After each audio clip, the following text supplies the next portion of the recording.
آپ 4 شادیوں کی ترغیب دیتے ہیں کہ 4 شادیاں کرنی چاہیے کیونکہ اسلام نے اجازت دی ہے. جب مرد کو 4 شادیاں کرنے کی اجازت دی ہے تو اس کو طاقت بھی دی ہوگی جی. تو اثر نہیں کر رہے لوگ. اور اگر کوئی کرنا چاہتا ہے بیوی کی موجودگی کے اندر تو بیوی کہتی ہے کہ نہیں ایسا نہیں کر سکتے آپ. اب وہ بیوی کے ڈر کی وجہ سے یا کسی وجہ سے بھی وہ نہیں کرتا. تو اب اس کی جو شہوت ہے وہ شہوت میں نے سنا ہے علماء سے, اس کو ذرا واضح کر دیجیے گا کہ اگر اس نے اپنی بیٹی کو شہوت کی نظر سے دیکھ لیا یا اس کا ہاتھ پکڑ لیا تو اس کی اپنی بیوی نکاح سے چلی جائے گی. ایسا ہے؟ آپ سوال تو کمپلیٹ کریں نا. دوسرا, اگر کسی کی بیوی مر گئی اب تو اس کو بہت ہی ضروری شادی کرنا.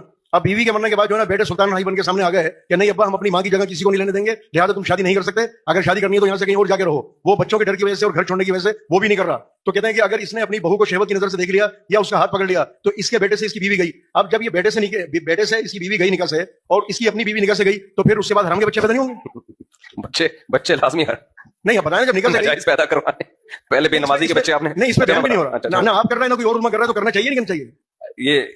یہ کہہ رہے ہیں کہ لوگ دوسری شادی کرتے ہیں. ان کا سوال کا میں خلاصہ پیش کر دیتا ہوں. اچھا, میں ان کو سوال کے لیے نہیں بٹھاتا ہوں. کچھ لوگوں نے کمنٹس کیا تو مفتی صاحب نے خود بندہ بٹھایا ہوا ہے, یہ خود کر رہے ہوتے ہیں. یہ محلے کے ہیں رفیع بھائی, خود ہی کر رہے ہوتے ہیں, میں نے نہیں بٹھایا ہوا ان کو. ان کا سوال یہ ہے کہ دوسری شادی مرد کرتا نہیں ہے, طاقت اللہ نے اس میں 4 کی رکھی ہے, پھر جب دوسری شادی نہیں کرتا تو پھر وہ اپنی اللہ معاف فرمائے کہتے ہوئے بھی عجیب سا لگتا ہے. بیٹیوں کی طرف بھی بعض لوگ غلط نیت سے دیکھتے ہیں, تو جب بیٹی کی طرف خدا نخواستہ کوئی ایسی نیت سے دیکھے گا تو بیوی حرام ہو جائے گی.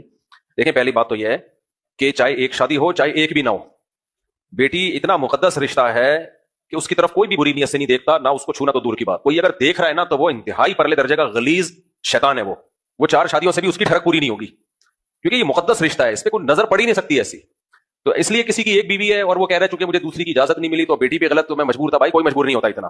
یہ تو انتہائی غلیظ پلید گدھے گھوڑوں سے بھی بدتر لوگ ہوتے ہیں جو یہ حرکت کر رہے ہوتے ہیں. اس لیے اس کو یہ فیور دینا کہ چونکہ دوسری کی سوسائٹی میں اجازت نہیں ہے تو اس لیے جناب وہ بعض لوگ یہ کر لیتے ہیں, ایسا نہیں ہے. دیکھو, ایسے ہی بہن بیٹی ماں یہ بہت پیارے مقدس رشتے ہوتے ہیں, لیکن اگر کسی کا دل ہے تو وہ غلیظ آدمی ہے. باقی جو دوسرا مسئلہ ہے, یہ ضرور ہے کہ دوسری کی اجازت نہ ہونے سے مردوں کو بعض دفعہ سیٹسفائی نہیں ہوتے, وہ برائیوں کی طرف جاتے ہیں, وہ گناہ کرتے ہیں. باقی رہا مسئلہ جو حرمت مصاہرہ کا ہے کہ بیٹی کی طرف کسی نے شہوت کی نیت ڈالی, شہوت سے دیکھا تو بیوی حرام ہو جاتی ہے. تو شہوت سے دیکھنا کبیرہ گناہ ہے, لیکن دیکھنے سے حرام نہیں ہوتی. خدا نہ خواستہ اس نے شہوت سے ہاتھ لگایا اور ہاتھ لگانے کے بعد شہوت اور بڑھ گئی, اس کی پوری تفصیل ہے, تو اس سے بیوی حرام ہو جاتی ہے. اور اسی طرح خدا نہ خواستہ سسر اور بہو میں کوئی ایسا ریلیشن ہو جائے تو وہ بہو اس سسر کے بیٹے پہ حرام ہو جاتی ہے. اس کو حرمت مصاہرہ کہتے ہیں.